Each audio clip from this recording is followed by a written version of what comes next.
Hello दोस्तों, नमस्कार। स्वागत है आपका हमारी आज की इस में। और इससे पहले हम प्रधानमंत्री पे चर्चा कर चुके हैं। इससे पहले आर्टिकल 75 ए के अंतर्गत। और आज हम बात करेंगे, आज के इस वीडियो में हम चर्चा करेंगे हमारी अटॉर्नी जनरल ऑफ इंडिया, ठीक है, भारत का महान्यायवादी, ठीक है, जो आता है आर्टिकल 76 के अंतर्गत। हम अपने आर्टिकल के अकॉर्डिंग ही आगे बढ़ रहे हैं। तो आज हमारा, कल हमने आर्टिकल 75 के बारे में पढ़ा, हमारे प्रधानमंत्री जी के बारे में पढ़ा। और आज हम चर्चा करेंगे हम आर्टिकल 76 पे, जो कि अटॉर्नी जनरल ऑफ इंडिया के बारे में हम पढ़ेंगे। तो क्या कहता है हमारा भारत की महान्यायवादी के बारे में? हम क्या होता है इनका, कार्य क्या होता है, कौन होते हैं ये? तो आप ये समझिए कि जो ये भारत के महान्यायवादी होते हैं, ये आर्टिकल 76 के अंतर्गत आते हैं और राष्ट्रपति द्वारा ही और राष्ट्रपति के प्रसाद पर्यंत ही ये कार्य करते हैं। ठीक है? तो भारत के राष्ट्रपति, उपराष्ट्रपति, प्रधानमंत्री, मंत्री परिषद के साथ साथ भारत के न्यायवादी भी जो होते हैं वो कार्यपालिका जो होती है, कार्यपालिका के अंतर्गत ही इन्हें शामिल किया जाता है। और जो महान्यायवादी होता है वो सर्वप्रथम भारत सरकार का विधि अधिकारी होता है। कानून जो कानून से रिलेटेड जो मैटर होता है, देख रेख होता है, ये उसी का ही कार्य करते हैं, इसलिए इन्हें विधि अधिकारी के नाम से जाना जाता है। फिर कहते हैं कि भारत का जो महान्यायवादी ना तो संसद का सदस्य होता है और ना ही मंत्रिमंडल का सदस्य होता है, लेकिन वह किसी सदन में अथवा उनकी समितियों में बोल सकता है, किंतु उसे मत देने का अधिकार नहीं है।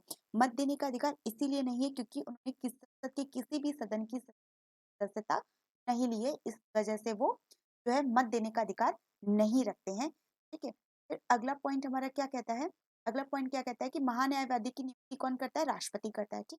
फिर महान्यायवादी बनने के लिए वही अर्हताएं होनी चाहिए जो उच्चतम न्यायालय के न्यायाधीश बनने के लिए होनी चाहिए। उच्चतम न्यायालय के न्यायाधीश बनने के लिए क्या अर्हताएं होनी चाहिए? जो है उसके पास एक्सपीरियंस होना चाहिए, 10 वर्ष तक का उसने जो है किसी न्यायाधीश के पद पर कार्य किया हो, तो ही वो उच्चतम न्यायालय के, मतलब सुप्रीम कोर्ट के जो न्यायालय का न्यायाधीश बनने की योग्यता रखता है। ठीक है? और क्या कहता है कि महान्यायवादी जो है को भारत के राज्य क्षेत्र के किसी भी न्यायालय में सुनवाई करने का अधिकार है। मतलब जो हमारा राज्य क्षेत्र है उसके अंतर्गत वो किसी भी मामले में सुनवाई कर सकता है। ठीक है। देखिए, ये जो हमारी महान्यायवादी होता है ना, वो देश का सर्वोच्च कानून अधिकारी होता है, जिसके पास सुप्रीम कोर्ट के न्यायाधीश के समान योग्यताएं होती हैं। मतलब जो योग्यताएं हमारे सुप्रीम कोर्ट के न्यायाधीश को दी गई हैं, वही हमारे जो है महान्यायवादी को भी दी जाती हैं। और जितने भी लॉ से संबंधित रिलेटेड जितने भी मामले होते हैं, ठीक है, वो जो होता है ऐसे विषयों पर, मतलब जो वो सरकार को सलाह देने का कार्य करता है। ठीक है। और कौन ये कार्य उन्हें सौंपता है? तो आप बताएंगे राष्ट्रपति। मतलब राष्ट्रपति द्वारा जो भी कार्य इन्हें सौंपे जाते हैं उस पर विधि बनाने का अधिकार है इसको, महान्यायवादी को। ठीक है। ठीक है, उस मामले में ये भारत सरकार को सलाह देने का कार्य करता है। ठीक। अगर बात करें इसकी नियुक्तियों की और कार्यकाल की, तो इसकी नियुक्ति कैसे होती है? वही सबसे पहला प्रोसेस, वही इससे सबसे पहले क्या होना चाहिए? भारत का नागरिक होना चाहिए। सबसे प्रथम तो यही है कि ये भारत का नागरिक होना चाहिए। दूसरा क्या है? उसे उच्च न्यायालय के न्यायाधीश के रूप में काम करने का 5 वर्ष का अनुभव होना चाहिए। यानी कि 5 वर्ष तक वो जो है न्यायालय के न्यायाधीश, और कहाँ के न्यायालय के? उच्च न्यायालय के, मतलब हाई कोर्ट का वो जज रह चुका हो, 5 वर्ष तक का अनुभव हो, या किसी भी उच्च न्यायालय में वकालत, यानी कि या फिर वो वकालत कर चुका, ठीक, एडवोकेट रह चुका, 10 वर्ष का अनुभव हो। ठीक। और राष्ट्रपति की नजर में वो न्यायिक मामलों में योग्य व्यक्ति, राष्ट्रपति के मामले में भी वो योग्य होना चाहिए, क्योंकि राष्ट्रपति ही उनकी नियुक्ति करते हैं, तो उनकी नजरों में भी वो योग्य होना अनिवार्य होता है।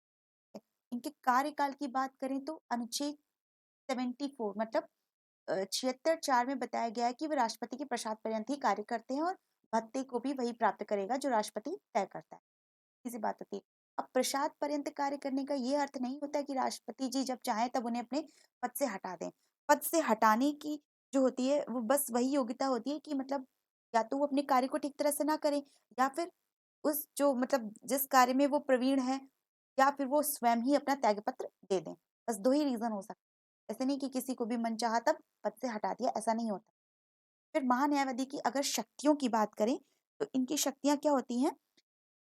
भारत सरकार को विधि संबंधी ऐसे विषयों पर सलाह दे जो राष्ट्रपति सौंपे, और दूसरा क्या है कि संविधान या किसी अन्य विधि द्वारा प्रदान किए गए कृत्यों का निर्वहन करें। ठीक है, ये आप ये मान चलिए शक्तियां इनकी ये है कि दोनों सदन में बोल तो सकते हैं, चाहे वो लोकसभा हो चाहे राज्यसभा हो, बोलने का तो अधिकार है इनके पास, परंतु इन्हें मत देने का अधिकार नहीं है। कारण बस ये है क्योंकि इनके पास दोनों सदनों में से किसी भी सदन की सदस्यता नहीं है।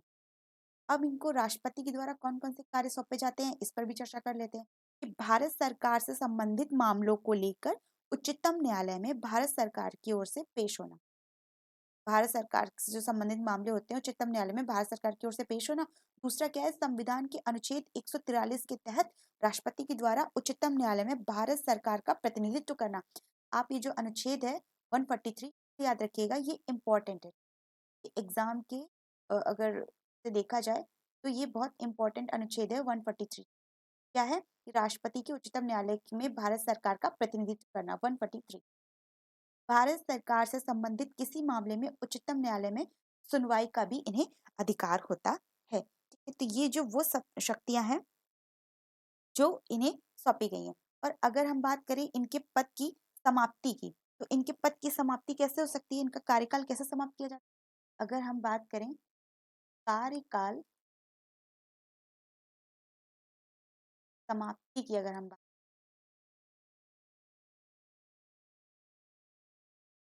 किन कंडीशनों में इनका कार्यकाल समाप्त किया जा सकता है? पहला तो ये, ठीक है, कि राष्ट्रपति द्वारा ही हटाया जाए इन्हें अपने पद से, राष्ट्रपति द्वारा हटाया जाना, तो ये हो गया। अगर हम दूसरी पॉइंट पे चर्चा करें तो दूसरा क्या है कि इन्हें राष्ट्रपति जो है, या अगर ये स्वयं ही राष्ट्रपति को क्या करें, अपना त्याग पत्र दे दें, राष्ट्रपति को स्वयं ही ये त्याग पत्र दे दें। ठीक है, तो इनका कार्यकाल समाप्त हो जाएगा।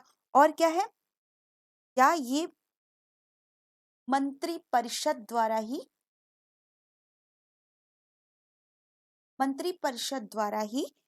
त्याग पत्र देने पर, मंत्री परिषद द्वारा त्याग पत्र दे दें। तो ये जो तीन कंडीशंस बनती हैं ये कार्यकाल की समाप्ति की कंडीशन है। अगर ये तीन कंडीशन होती है तो इनका कार्यकाल पूरी तरह से समाप्त हो जाएगा। ठीक है, तो आज हम अनुच्छेद अपने अनुच्छेद की से वरीयता से आगे बढ़ रहे हैं कि करके आज हमने प्रधानमंत्री पर चर्चा की जो कि आर्टिकल 75 के अंतर्गत आते थे, और आज हमने अटॉर्नी जनरल पे चर्चा की जिसमें आर्टिकल 76 है। ठीक, आप इसे भी याद रखिएगा। और 143 अनुच्छेद जो है जो कि इम्पोर्टेंट था, आज हमने उस पर भी चर्चा कर ली है। और बहुत जल्द हम आपसे नेक्स्ट वीडियो में मिलेंगे। तब तक के लिए धन्यवाद। पढ़ते रहिए, मुस्कुराते रहिए और खुश रहिए। जय हिंद, जय भारत।